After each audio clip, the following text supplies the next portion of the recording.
Ma se d'estate vi chiedete dove vado in ferie? Vado in montagna, sì, casomai una roba tranquilla, magari intorno a un lago. Magari date un'occhiata in Veneto, c'è il lago del Misse, c'è carino carino. Ok, prenoto lì un paio di giorni, poi vi trovate davanti al lago e dite cosa posso fare davanti al lago? Ottima domanda, parliamone.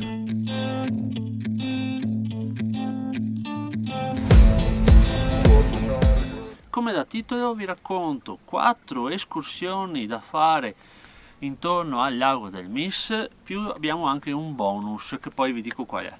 Allora partiamo dalla più facile fino alla più impegnativa. Prima la cascata della Soffia.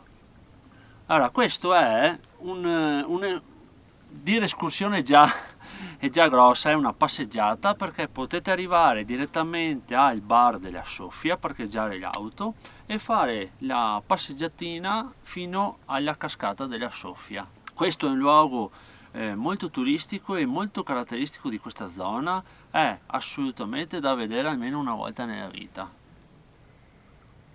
Il sentiero è in mezzo al bosco, c'è un piccolo saliscendi ma sono pochissimi metri e arrivi fino a un terrazzo da cui puoi vedere la cascata da sopra. Nei periodi in cui c'è tanta siccità, uscendo dal percorso, quindi attenzione che siamo fuori percorso ufficiale, potete scendere fino sul lago, proseguire e andare in un camminamento, in una passerella che ti fa andare sotto alla cascata e vederla da sotto, come potete vedere in queste immagini. Questo è proprio il sentiero più facile in assoluto. Escursione numero 2, ai Cadini del Brenton. Allora, l'escursione ai Cadini del Brenton è molto facile e adatta a tutti. Abbiamo una trentina di metri di dislivello, quindi stiamo parlando proprio di cavolate, e 400-600 metri di lunghezza. In un quarto d'ora si riesce a fare tranquillamente.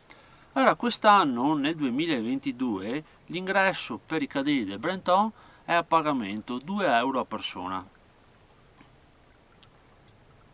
L'escursione è molto caratteristica, si può fare un giro ad anello attorno a queste pozze naturali. All'inizio c'è un cartello illustrativo che vi spiega come sono state create e come sono fatte queste pozze naturali.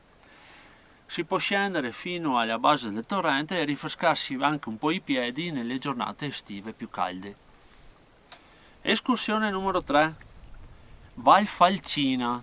Se arrivate da sud, la strada è molto caratteristica perché in auto passate delle piccole gallerie fatte di roccia. A metà strada troviamo un campeggio. Da lì parte l'escursione per la Val Falcina. Questa escursione è un po' più impegnativa rispetto a quelle precedenti.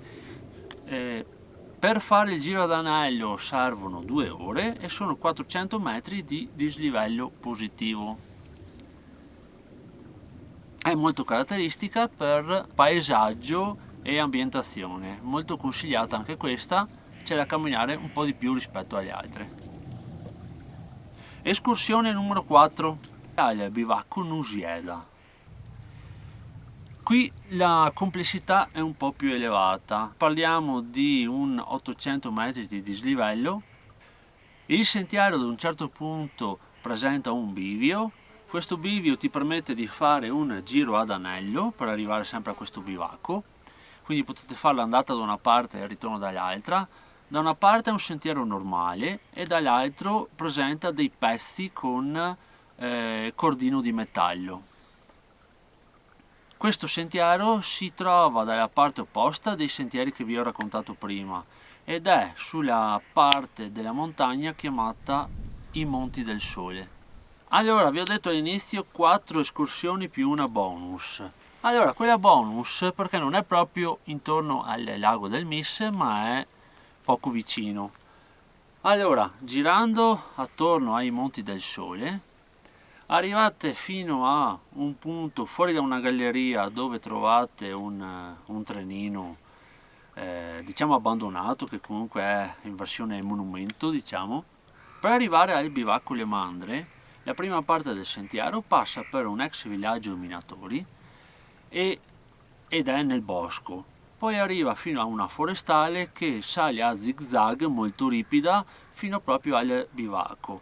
Poco prima di arrivare a destinazione troviamo anche un belvedere.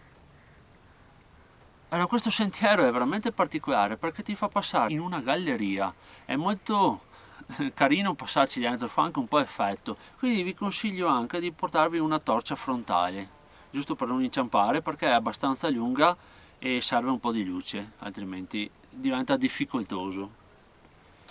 Poi si passa anche su un forte abbandonato e lungo il sentiero troviamo anche varie cascatelle carine da vedere, da fotografare e utili per rinfrescarsi.